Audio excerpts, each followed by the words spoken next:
अध्याय 14 प्रकृति के 3 गुण। भगवान ने कहा, अब मैं तुमसे समस्त ज्ञानों में सर्वश्रेष्ठ इस परम ज्ञान को पुनः कहूंगा, जिसे जान लेने पर समस्त मुनियों ने परम सिद्धि प्राप्त की है। इस ज्ञान में स्थिर होकर मनुष्य मेरी जैसी दिव्य प्रकृति को प्राप्त कर सकता है। इस प्रकार स्थित हो जाने पर वह न तो सृष्टि के समय उत्पन्न होता है और न प्रलय के समय विचलित होता है।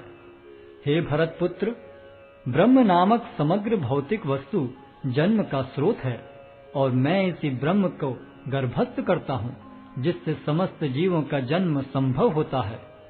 हे कुंती पुत्र, तुम यह समझ लो कि समस्त प्रकार की जीव योनियां इस भौतिक प्रकृति में जन्म द्वारा संभव हैं और मैं उनका बीज प्रदाता पिता हूँ। भौतिक प्रकृति 3 गुणों से युक्त है। ये हैं सतो, रजो तथा तमोगुण। हे महाबाहु अर्जुन, जब शाश्वत जीव प्रकृति के संसर्ग में आता है तो वह इन गुणों से बंध जाता है। हे निष्पाप, सतोगुण अन्य गुणों की अपेक्षा अधिक शुद्ध होने के कारण प्रकाश प्रदान करने वाला और मनुष्यों को सारे पाप कर्मों से मुक्त करने वाला है। जो लोग इस गुण में स्थित होते हैं वे सुख तथा ज्ञान के भाव से बंध जाते हैं। हे कुंती पुत्र, रजोगुण की उत्पत्ति असीम आकांक्षाओं तथा तृष्णाओं से होती है और इसी के कारण से यह देहधारी जीव सकाम कर्मों से बंध जाता है। हे भरत पुत्र, तुम जान लो कि अज्ञान से उत्पन्न तमोगुण समस्त देहधारी जीवों का मोह है। इस गुण के प्रतिफल पागलपन, आलस तथा नींद हैं, जो बद्ध जीव को बांधते हैं। हे भरत पुत्र, सतोगुण मनुष्य को सुख से बांधता है, रजोगुण सकाम कर्म से बांधता है और तमोगुण मनुष्य के ज्ञान को ढककर उसे पागलपन से बांधता है। हे भरत पुत्र, कभी कभी सतोगुण रजोगुण तथा तमोगुण को परास्त करके प्रधान बन जाता है, तो कभी रजोगुण सतोगुण तथा तमोगुणों को परास्त कर देता है और कभी ऐसा होता है कि तमोगुण सतो तथा रजोगुणों को परास्त कर देता है। इस प्रकार श्रेष्ठता के लिए निरंतर स्पर्धा चलती रहती है।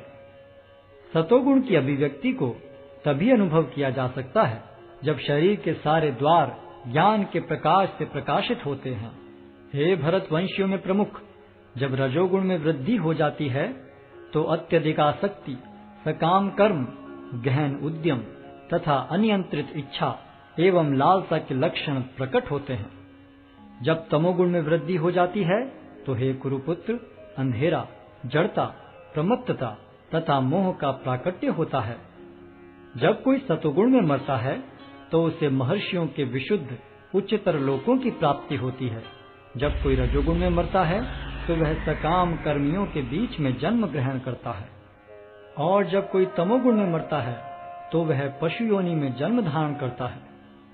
पुण्य कर्म का फल शुद्ध होता है और सात्विक कहलाता है, लेकिन रजोगुण में संपन्न कर्म का फल दुख होता है और तमोगुण में किए गए कर्म मूर्खता में प्रतिफलित होते हैं। सतोगुण से वास्तविक ज्ञान उत्पन्न होता है, रजोगुण से लोभ उत्पन्न होता है और तमोगुण से अज्ञान, प्रमाद और मोह उत्पन्न होते हैं।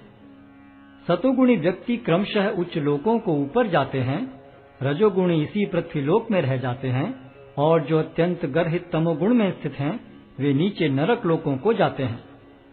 जब कोई यह अच्छी तरह जान लेता है कि समस्त कार्यों में प्रकृति के 3 गुणों के अतिरिक्त अन्य कोई कर्ता नहीं है और जब वह परमेश्वर को जान लेता है जो इन 3 गुणों से परे हैं, तो वह मेरे दिव्य स्वभाव को प्राप्त होता है।